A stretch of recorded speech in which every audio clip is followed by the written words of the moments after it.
There's a lot of doom and gloom. There's a lot of channels that are producing very good content about the fires in um,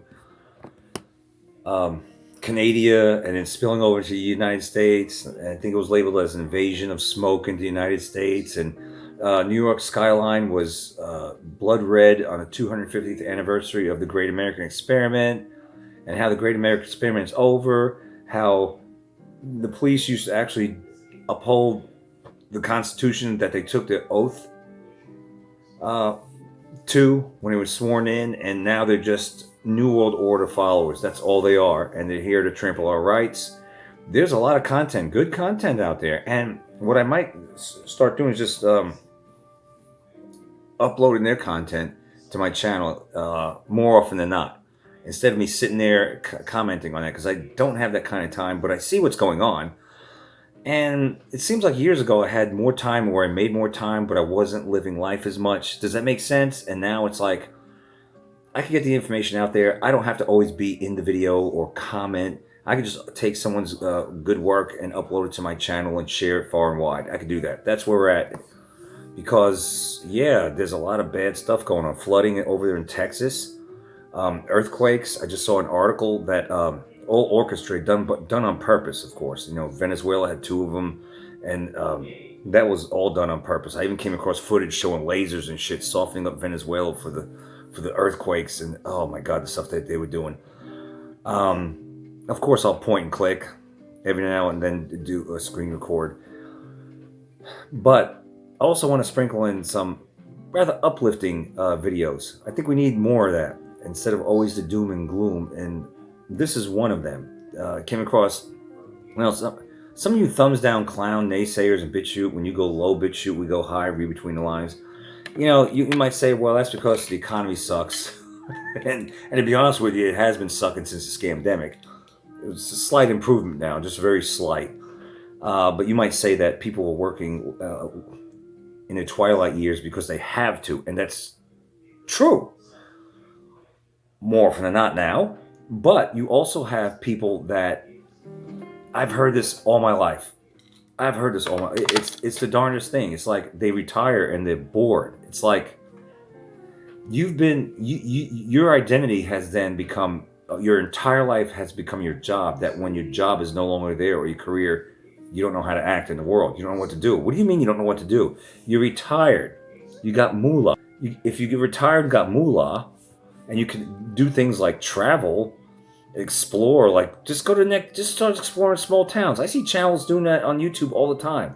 They explore small towns, see what's up in this state and that state, or they'll go restaurant hopping, buffets, and give critiques. I see it all the time. I watch this shit. I mean, there's a ton of things you could do. You could join a gym and start working out, working on your physique after you've given your entire life and your body and all your time and your emotions, energy to that career or job, and you're finally retired, neglected yourself. You worked long hours. You couldn't have time to go to the gym because you're raising, help, providing for your family, and honey, I'm home. Yeah, after 12 hours every day or 10 hours, and you didn't have time to go to the gym. Go to the gym. Start working out. You can even start working out at home. There's plenty of things you could do. Start going down a rabbit hole. I mean, if you're retired and don't know what to do, I mean. I can give you some pointers. There's plenty to do out there. Plenty. You just have to detach yourself from the lifelong career that you had or / job that you're now retired from, that now you don't know how to act because all you ever did was work, come home and be a robot. There's plenty of shit to do. This guy, in particular, they call him Mr. Gill. 92 years old, jumps back into the workforce. Retired, bored as feck. That's what he said. Goes to work at Chick-fil-A. Chick-fil-A, yeah. Now, if you've been following anybody for a long time, you know that I used to. I said that I thought of Chick-fil-A. You could actually start a like a club, so to speak, or a place for guys to go to called Chicks for Ray. Ray meaning men, guys. Chicks for Ray, get it? Or that could actually be how a Japanese might say Chick-fil-A. Chicks for Ray. All right, whatever. Let's take a look at this. This is kind of uplifting. Maybe Mr. Gill can help Chick-fil-A with their fucking high damn prices. $9 for a fucking combo? Is it $10 for a combo? You get one little scraggly ass chicken sandwich, and the fries aren't even packed down full, and you got friggin' damn. Are you kidding me? I used to work for Chick-fil-A. I worked at quite a few of them actually years ago, and I used to fill that. If you ordered a large fry, you got that damn thing jam packed. There was no air in between the waffle fries. It was waffle fries jam packed in. Medium, same thing. Small, same thing. Spilling out, hanging over the waffle fries. Where I gave you money's worth. You're paying them. You're paying the money. You're gonna get the damn good product. It's ridiculous. Ridiculous how much they charge. How much is it for a damn Chick-fil-A sandwich? Huh? You better start, and this doesn't go for Chick-fil-A, this goes for all fast food. You better start damn filling up the damn fries, man. I want to see half-empty fries at McDonald's or Burger King. It's ridiculous. But I think this is good. Let me read it real quick for you. Just a little bit. Just a little prelude to the video. For many Americans, retirement represents long-awaited finish line, the moment when the alarm clocks, commutes, and workplace responsibilities finally disappear. For Gilbert Martin, however, leaving the workforce created an unexpected problem. He quickly discovered that he did not enjoy having nowhere to go. I don't get any of it. Maybe at 92 you're scared to drive around, and I do get that. But there's got to be some kind of like retirement groups you could join. Centers for the elderly you can go to and play ping pong or cards or something. There's got to be a way for you to network. Well, there is, as a matter of fact. There's trips that the seniors go on. They go on. They go to a lot of places. They travel the world. They even go to BitChute. Get a load of this. They go to Israel. They take trips to Israel. Yeah, I know you're gonna love that. Yeah, man, you can join one of those groups where they travel the world if you could afford. What do you mean you're bored? I don't get the bored shit. I really don't. You know what I'm doing now? I'm researching the latest or whatever, and I'm making a video, and I'm uploading. That takes a lot of time. You can fill up your time and be productive in so many ways. But okay, I get it. They were so entrenched in their careers, in their work, all their lives that they just, when they stop, they just don't know what to do. I mean, all right, whatever. So there's a lot of that going around. When people retire, they get bored and they want to go back to work. Now, in this day and age, a lot of people can't retire and they're still working to this day in their 70s and some in their 80s. I know it's a thing, especially ever since the scamdemic that was done on purpose to destroy our economy or damage it to the point that retirement's more elusive than ever for a lot of people. Increasingly, people living in cars. They can't afford their apartments, can't afford their mortgage. A lot of them, some of them can't even afford the damn car payments. They're giving that up and becoming homeless or living with relatives or friends or something. But we're not in a good spot. But for this chap, he is, and he just got bored. You know, he's 92. And, you know, when you're 92, I'm sure a lot of your friends and family aren't around anymore. You know what I mean? And it could be lonely. And it's a good way to network and give a man purpose. And that's the thing that when a lot of people retire, they lose their purpose because their career was their purpose, or so they think. And they either dry up and wither away, or they go back to work. Whatever floats their boat. But Mr. Martin, a 92-year-old resident of Wilmington, North Carolina, has become an online sensation because of the joyful way he continues to work and serve his community. Affectionately known as Mr. Gill, he spends 5 days a week as a dining room host at a Chick-fil-A on Oleander Drive. Oleander. Remember that group? I think they had one song back in the early 2000s, or maybe two. Oleander. It's the reason why I'm here in the season. Remember that? You don't remember that? Oleander? Why I'm here? Go check that out. Let's take a look at this uplifting video, shall we? Take a look at Mr. Gill. He's right there. And let me tell you something, son, daughter. He moves like a cat. This guy moves better than people half his age or 1/3 his age.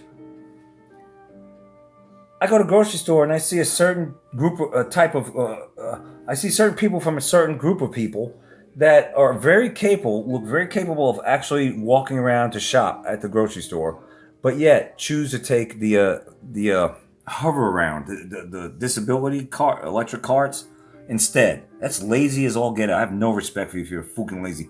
This guy, I have tremendous respect.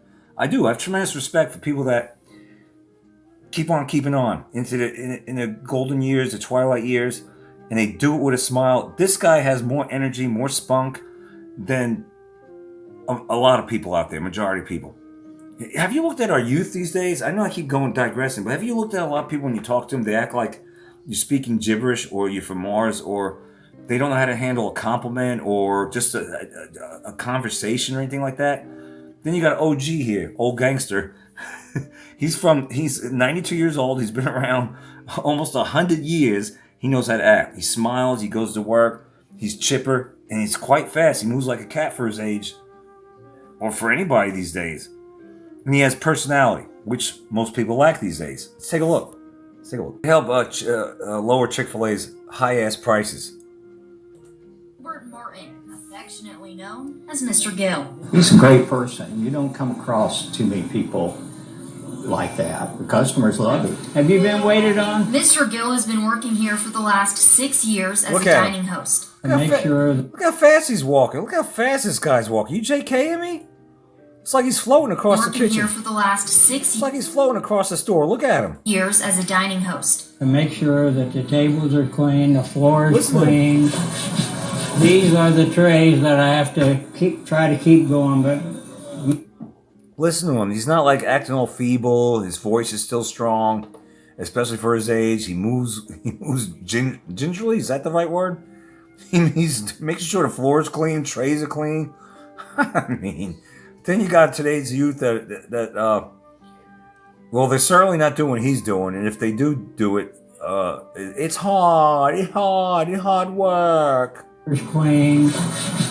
These are the trays that I have to try to keep going, but the main thing Show us is those I receipts with the keep prices. out of it. You need help with that? Just flip it up. Mr. Gill previously worked for decades in the natural gas industry. I retired, I went to Sam's Club as a greeter and I greeted over there for 12 and a He half was a greeter at Sam's Club for a while, 12 and a half years, and then he decided to, I guess, move to Chick-fil-A. years. He left Sam's Club when they got rid of his position.